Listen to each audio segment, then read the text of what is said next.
Okay, so why don't we go on and talk about the wrist and the hand. John, can I make a comment about the hip that we didn't comment on before? We're still doing hip.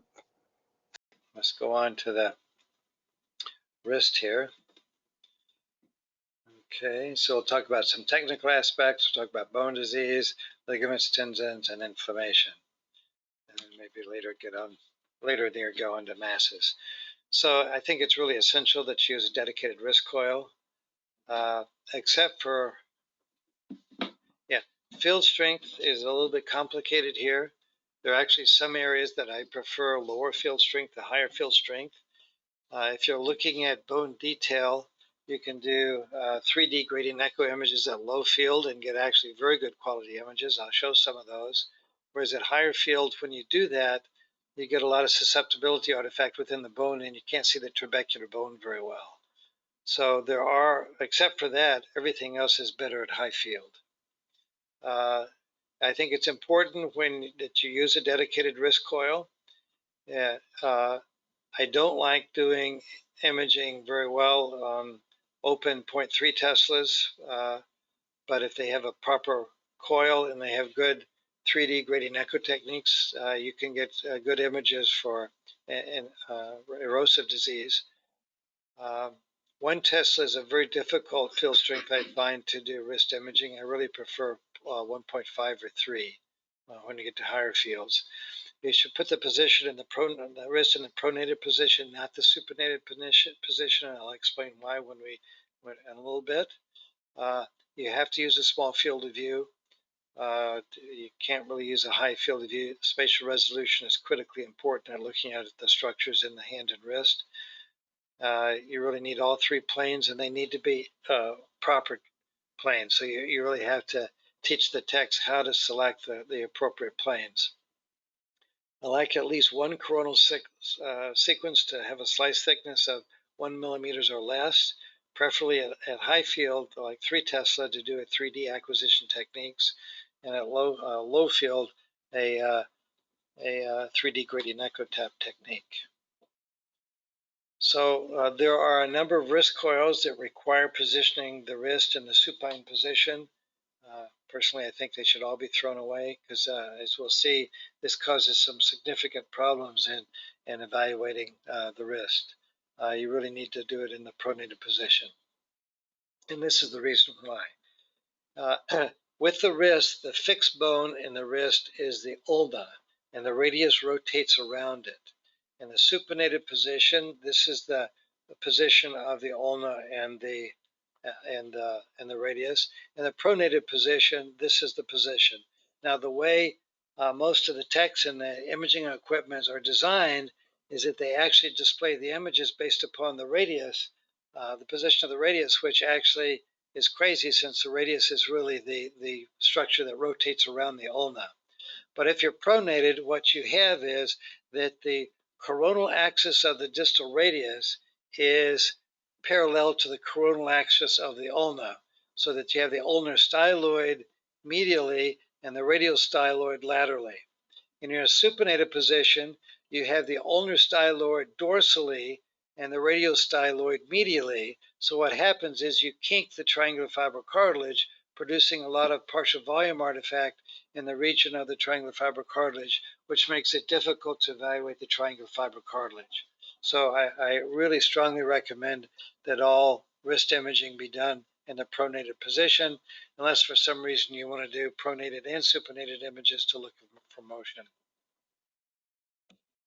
And this just shows how you straighten out the TFC when you position the wrist in the pronated position. And there are a lot of different techniques. We don't need to go through these. So this is kind of what at 1.5T the kind of images look like. I typically like to do a T1 weighted image, typically 3 millimeter slice thickness, a PD fat set, typically 3 millimeters, skip 0.5. And then here's a 3D gradient echo, which has a through-plane resolution of 0.9 millimeters and an in-plane resolution of about 0.5 millimeters. And the problem is that you can get various amounts of artifact here from the from the susceptibility artifact in the trabecular bone, which often makes it difficult to see erosions at higher fields when you use these 3D gradient echo techniques.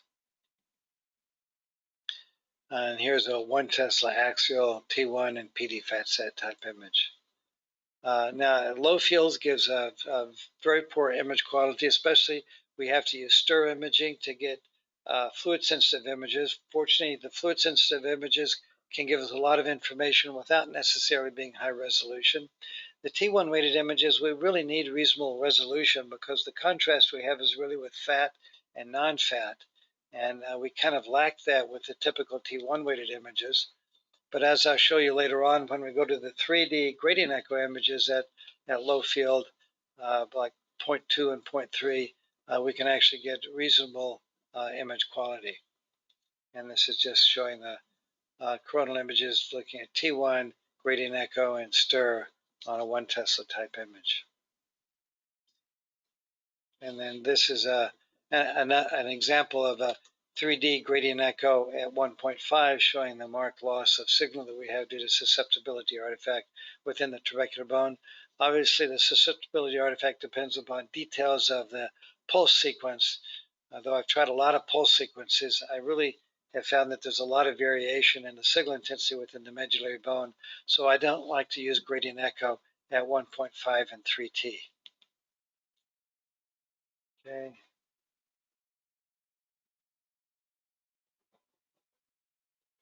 Here's, let's see, that's just someone with wrist pain that has a little membranous tear.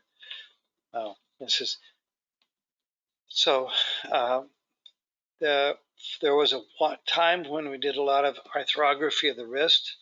Now with x-rays, you typically inject all 3 compartments using typically plain films, where you could inject those to look for contrast going through abnormal you're looking for contrast on regular projection arthrography, contrast going from one compartment to another compartment when these 3 compartments typically are, if everything's intact, should not communicate. Now with MR and with CT, it's impractical to inject all 3 joint spaces in a consecutive manner and rescan. So typically we just inject the radiocarpal joint with MR and CT, and you typically look for contrast going into the middle compartment or into the distal radio-ulnar joint space. Now here's a particular case where we can see that there's contrast in this compartment. We don't see contrast going into one of the other 2 compartments. When we go to high resolution imaging, we can see that there is, however, a defect in the membranous portion of the triangular fiber cartilage. This is using a 1.6 millimeter thick 3D Fiesta technique, but because of scarring, it doesn't go all the way into the middle compartment. So the problems in looking to see what compartment contrast goes into once you inject it are multiple. One is there are a number of areas where in normal wrists you can get communications between the radiocarpal joint space and the midcarpal joint space. It can happen up here, especially if you overdistend the joint. You can see it around the distal aspect of the scaphoid, and also sometimes the radiocarpal joint space will communicate with the ulnar-triquetral joint space, which in turn will communicate with the midcarpal joint space, in which case you can get contrast extending through without having any significant ligament disruptions. So a positive arthrogram in the old-fashioned technique actually has potential false positives and false negatives. And then what's important in the scapholunate joint space are actually mostly the dorsal ligament, also the volar ligament. What's commonly torn, especially in middle-aged individuals, is the membranous portion where you get communication, but the membranous portion is not really important for stability. So even if you get a positive arthrogram, you have to evaluate the dorsal and volar components. And in this particular case, the dorsal is intact. There's a little bit of degenerative disease of the volar, but this was a stable scapholunate joint. So that would be a false positive arthrogram in terms of how you treat it. And if you go to multiple 3D images, you can see multiple cuts through the ligaments, which can help make you more confident in the diagnosis. Okay, and then you can do arthrography, but here's just arthrography where this is a gradient echo technique, and again put in joint space. We almost never do risk arthrography anymore.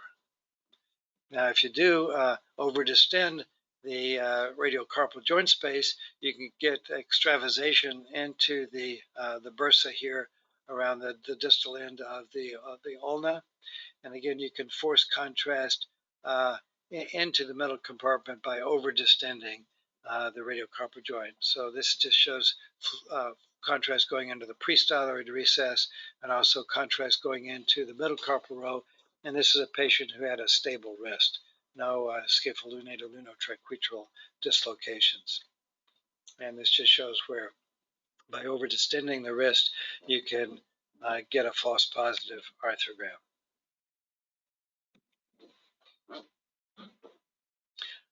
People have also tried midcarpal injections. I really haven't found those very useful. So let's go into some bone diseases that we can see. Let's see. Ashley, what do you think of this case?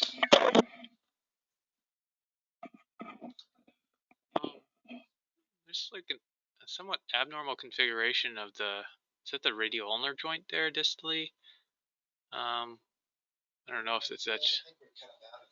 Okay. Okay. And is there a coalition of the trapezium and triquetrum? There isn't. See where you complete that. Yeah. That's not the case. But we do see there's a type 2 lunate here. Yeah. This is really to show what this is. Oh, okay. Low signal T1. I don't really see it on the T2 sequence. Is this a bone island or? Okay. This is a bone island. Okay. Typically, that's a bone island, and that can be confusing to some people. We have a little erosion here of the proximal scaphoid as well. But I just wanted to point this out. A typical bone island is low signal on T1 and can be normal signal on the stir or fluid sensitive type images. Typical bone island. Jennifer, what do you think of this case?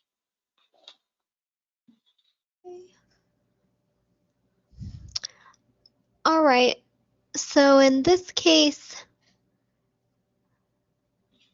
I don't see a normal lunate and triquetrum. It seems like there's some osseous bridging there. I'm not sure if this could maybe a congenital variant. Yes, with fusion.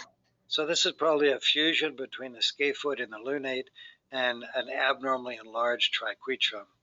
And this is a congenital lesion. Good.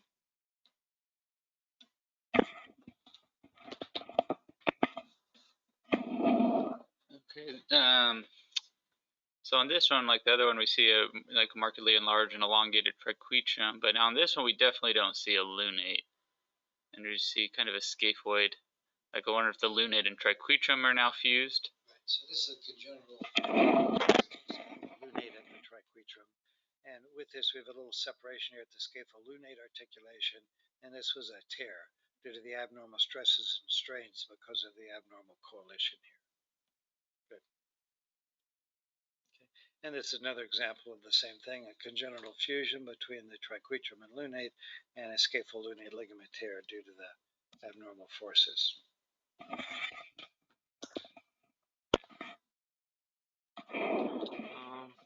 Looks like again here, this lunate doesn't look like it's a normal configuration. Kind of has like a trapezoidal shape. Right there, yeah. Right.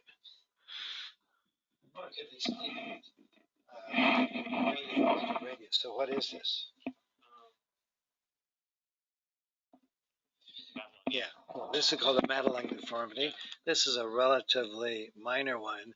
This is a more significant Madelung Deformity here, where you can see the bony abnormalities here, which is leads to kind of chronic instability, and it's a congenital lesion with abnormal development, probably the radius primarily.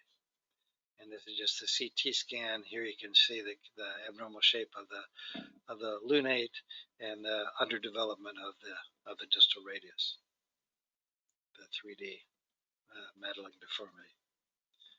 Jennifer, what do you think of this case? Okay, so we have wrist pain after mild trauma.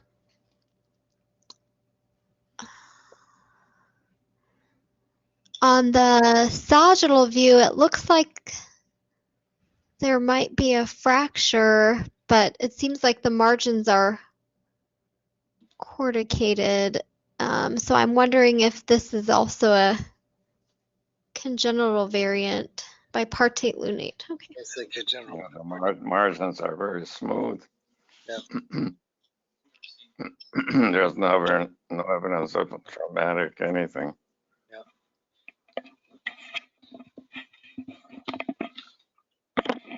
32 ml with ulnar side pain and swelling.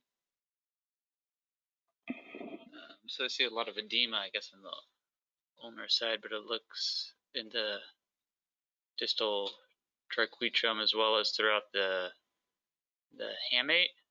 And I'm wondering if there's some fusion between them at all, or is that some like actual bridging or not?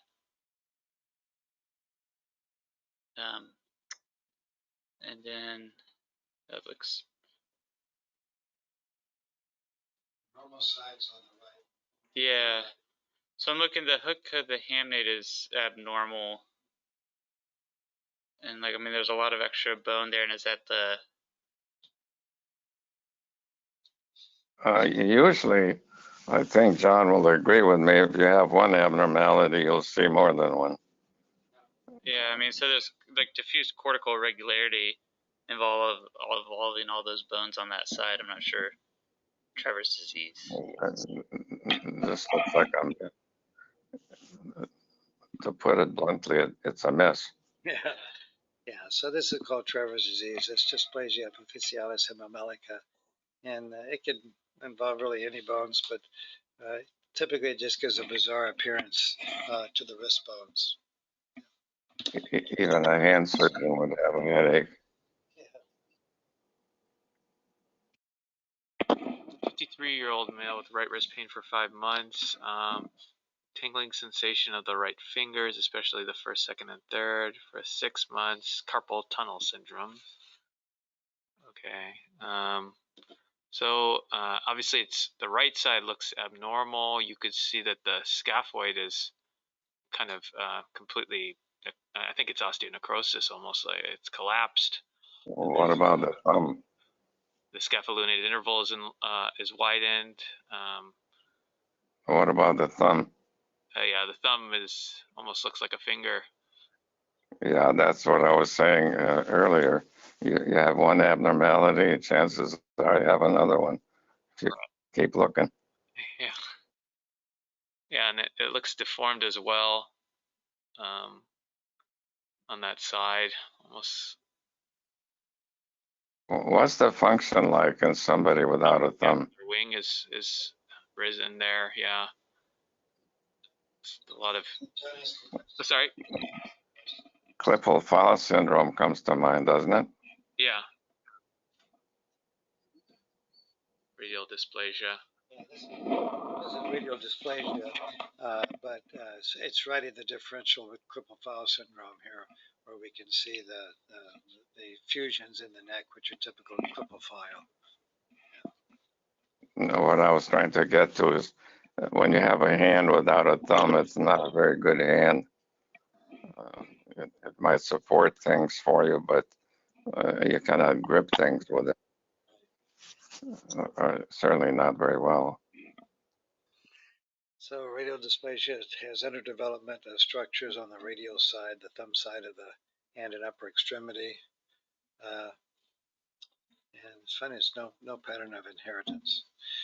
Here's another example of radial dysplasia. Jennifer. Okay, so here we have a sagittal and axial images through the wrist, and it does look like there is dorsal tilt of the lunate. So I'd be concerned about a chronic scapholunate tear. And there's a corticated ossific fragment there at the metacarpal base. I'm not sure if this is another congenital variant. Oh, an Styloidium. Yeah, this is a congenital ossel there. Right. This one is fairly common, actually. If you look for it, it's typically missed. But you can also get, you can have an osteoloidium here where you have a separation, but you can also get a kind of a big projection of the dorsal aspect of typically the third base of the metacarpal without having a separate fragment here. I think we'll see some more disease along those lines later. Okay, this is a low field scanner. So it looks like we're seeing like at the base of the thumb. So one of the CMC joint does not look normal. And also it looks like there might be fusion between, I don't know if that's the trapezium and trapezoid, or is that a ossicle extending off of it? It's a large trapezoid extending, which you can see if you look for it. And here you can just see that it can extend back up into between the metacarpal bases. So I just call it trapezoidal anomaly. I haven't seen a lot in the literature about this. All right, 25-year-old female with finger hypertrophy and epilepsy. Looks like there is significant enlargement and periosteal thickening and of the second digit, both the second metacarpal, second proximal, just the whole second digit actually. There's also some soft tissue abnormality there. Sure this is associated with a syndrome. We're looking at an MRI here. There's some tuberous sclerosis. Okay, some little tubers along the ventricular walls. Yep. Hey, Jennifer.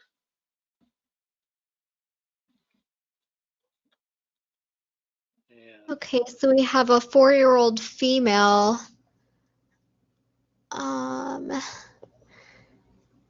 Yeah, this looks like another congenital anomaly. There's irregularity of the metaphyses, and I guess there's also delayed bone age, and absent patella. I'm not sure which anomaly this is. Posterior iliac horns. Oh. Nail patella syndrome. Yes, nail patella syndrome. John, I couldn't help myself. Yeah, I'll turn her phone. So just kind of things. But one of the problems is that if you look at the hips, they're subluxed, or at least certainly going in that direction. Shenton's line is way off.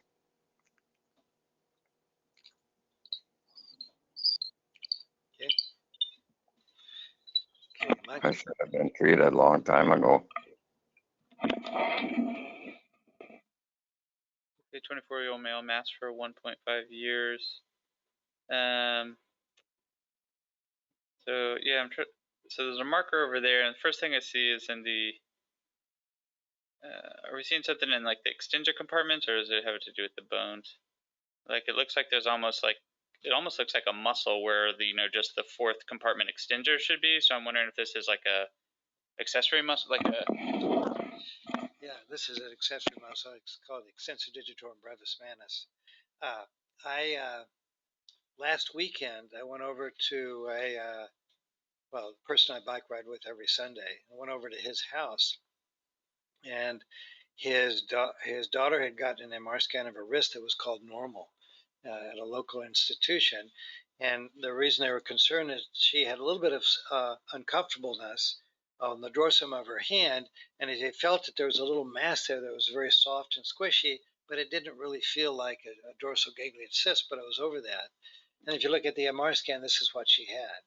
And it was called normal reading it, but this this is the cause of her symptoms. They were still all very concerned, but when I explained to them that it was a normal muscle in an abnormal location, that it was just a congenital variant, that had no other significance, it made the whole family feel much more comfortable, and she's no longer that concerned about it.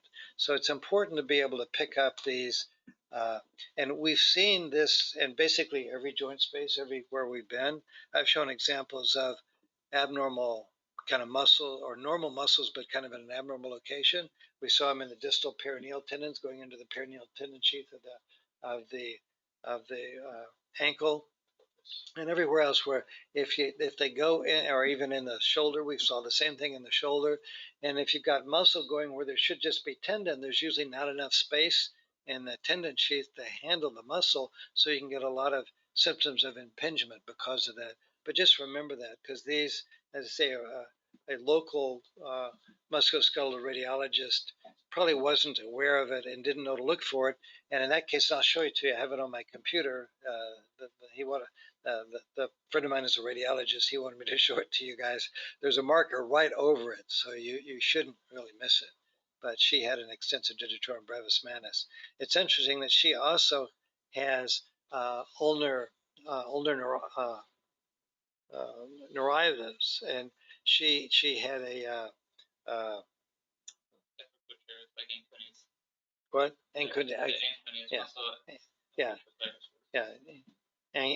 she had an anconeus epitrochlearis on both sides. So interesting. Did she have a Manus on the other side?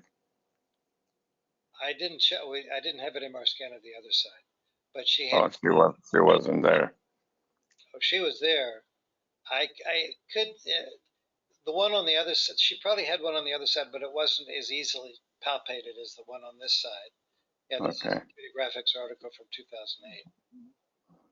Yeah, I want to say that was the one I was looking at, and there's like more than like 10 different accessory muscles of the wrist that they've described. I mean, it's like 15. There's a ton.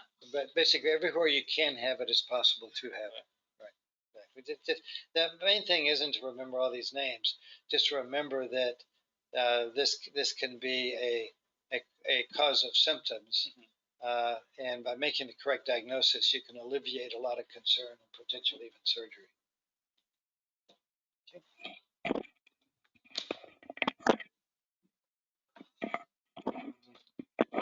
Well, it looks like there's a significant abnormality of the distal phalanges of the fingers and the toes as well, but more grossly abnormal, including the metatarsals and almost like acrosticholysis.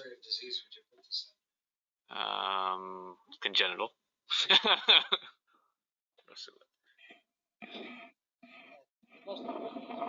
Right category, because there are many of these. I'm sure there'll be more in the future, because any you can get all kinds of defects in the DNA, and they can all present with many different ones. So, okay, let's go on to kind of bone trauma. And the basics of looking at bone trauma in the wrist is you look at Gilula's arcs. Lou Gilula was a well-known musculoskeletal radiologist at Mallinckrodt in St. Louis, and I haven't seen him at recent meetings, so I don't know if he's still around. But one arc was looking at the proximal capitate and hamate, should be nice and smooth. The second arc is following the cortex of the distal scaphoid lunate and triquetrum, and the last one is the proximal cortices of the scaphoid lunate and triquetrum, and they should be nice smooth lines, and you shouldn't really have any jagged abnormalities there. Now, as far as trauma patterns, you typically in the wrist have two common patterns. One shows injuries of the scaphoid lunate and the luno-triquetral areas, and the other are bony fractures involving the scaphoid, lunate, hamate, and triquetrum. So those are two areas where you kind of look for disease. And as you know, a very common one that we see all the time is a scaphoid lunate injury here. Less commonly, you'll also see a luno-triquetral ligament injury. So these are called greater arch injuries, and these are called lesser arch injuries. So this is acute trauma. I don't know who's next. Anybody know? I think I might be next. Okay, go for it, Jennifer. Okay, so it seems like there may be some widening of the scapholunate interval. You, because I'm not sure that I would have made that diagnosis, but here's the MR scan. Okay, so there is definitely widening of the scapholunate interval, and it looks like there's probably some edema in the lunate. Right. So Yeah. there's And so on the yes. this is a low field scanner on the stereo images. You can clearly see the scapholunate ligament tear, the diastasis, and the bone edema of the lunate, really showing how we can see these lesions much better with MR. And this is one of the main reasons you guys are reading so much MR of the wrist and trauma patients these days. This is just a gradient echo. It sure doesn't look that way on X-ray, does it? Yeah. It's a little bit angled probably, which is why we don't really see it well separated here. But yeah, I think a lot of these injuries are difficult to make on X-rays. X-rays are typically good for the chronic, unstable type lesions, but we really want to pick these up before they become chronic and when they're much earlier. Is there a little bit of positioning situation there, John? Or I think so. Yeah, I think it's a little bit rotated. yeah, that's what I think too. Because that should show if an MRI shows that easy. Okay. So the lunate is pretty much completely collapsed, or we just don't see it at all. And the interesting thing about these is it's a good pickup because a lot of people don't pick that up right away because something that's not there is often hard to detect. So it's either complete collapse or it's completely out of the displaced out of the field of view. Why do you say it's collapsed? What if it's not there? Yeah, that's what I said. It's either collapsed or out of the field of view. And Okay, I missed that. I'm sorry. on the sagittal, so we can see, looks like the lunate's actually fractured into two pieces. One significantly displaced dorsally, as displaced volarly. And I don't know if we're just catching a little bit of it right there, or if that's just not bone. That signal that's circled right there. Yeah, this is in between. Yeah. That's right. So that's a. Oh, I'm sorry. Oops.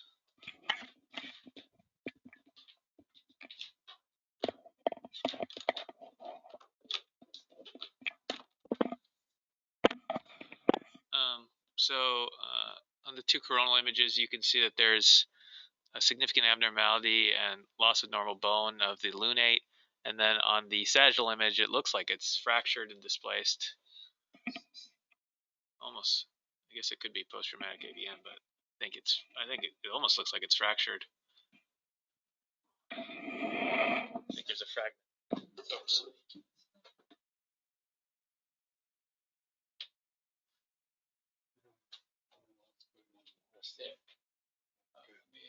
Good. That's fine. Just leave it there.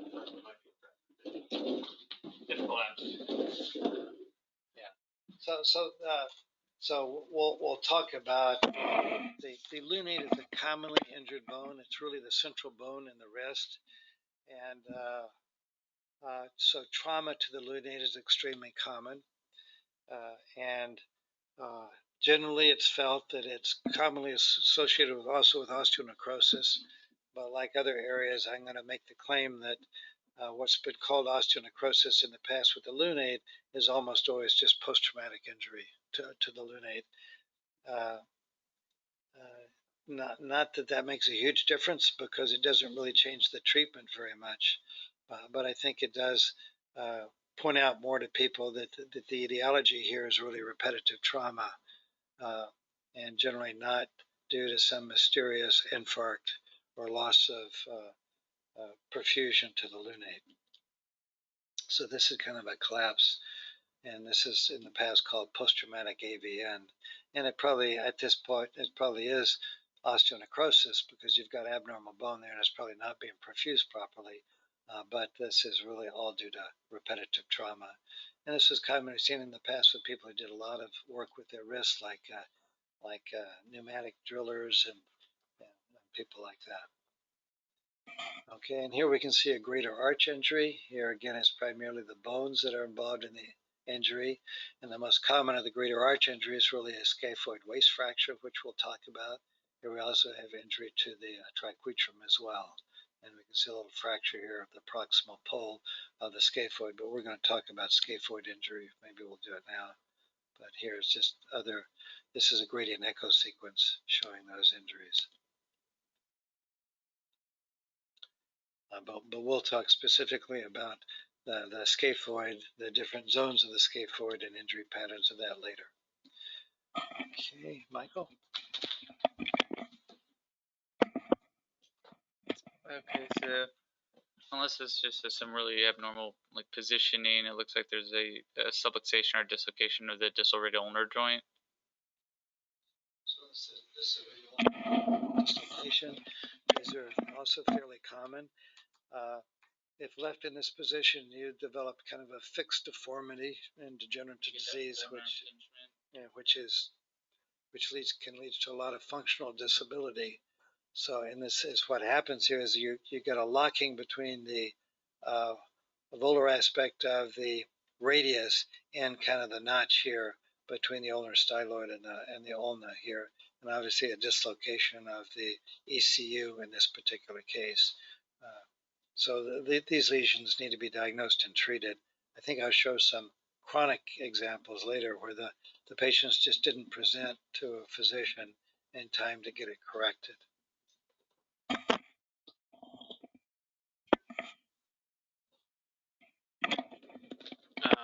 Okay, it looks like we have a fracture of the distal radius here, and the ulnar styloid doesn't look normal as well. I think the distal ulna and the distal radius are both fractured.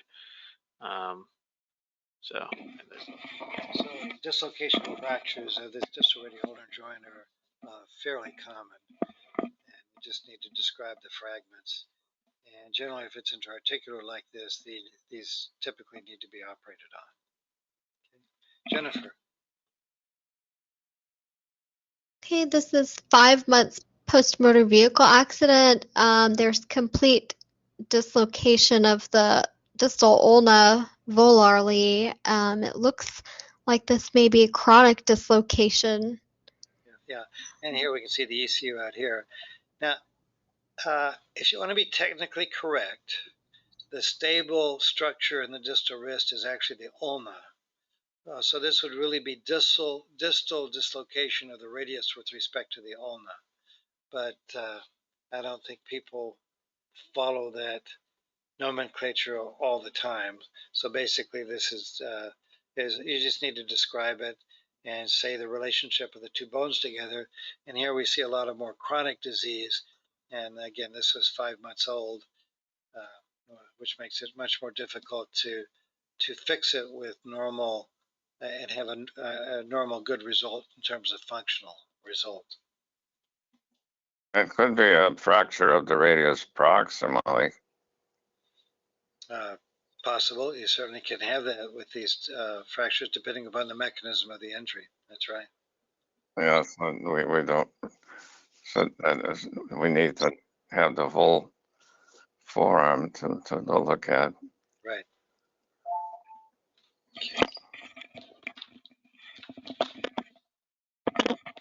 24-year-old baseball player hit by pitch.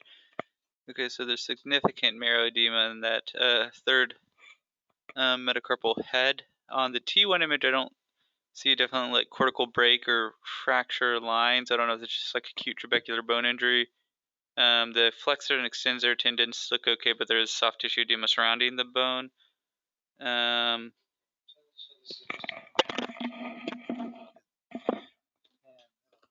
These can heal pretty rapidly, and the patient, this person was back playing Major League Baseball within about a week.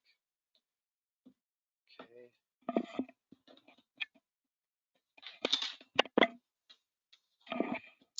So this patient has skateboard injury. You can see a fracture extending to the physis. Right there, yeah. And it looks pretty, it might be comminuted, but definitely extends along the lower aspect of it. Yeah, it doesn't go interarticular yet. Oh, almost what? What, John? Salt or what? He said Salter too, John.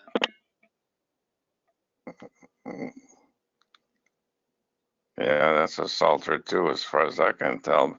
But if you look at that last image on the right, what's going on with the physis up there? I don't know if there's something else going on. I think that's all normal. Yeah. Yeah. It's just. Okay, Jennifer. So this was an adult rollerblading with his daughter, and he fell and he hit the back of his hand on the sidewalk, and it hurt. All right. I don't see much on the AP and the sagittals or the oblique. On the sagittal images, there may be some some step off there, cortical step off along the volar radius. So I'm concerned about a distal radius fracture. Okay. Okay, so now here we have the MRI, and there's a comminuted interarticular fracture of the distal radius. It looks like it's non-displaced. Yeah, it was just treated. Very good. Yeah.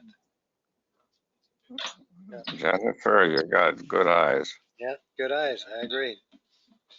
Yeah. Thank you. Welcome. Let's see. Why don't we stop here, and we'll talk about some of the different fracture patterns of the distal radius tomorrow. Okay? Thanks. Have a good evening, everyone. Thanks, John.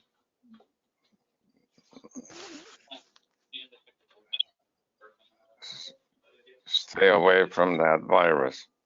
Right.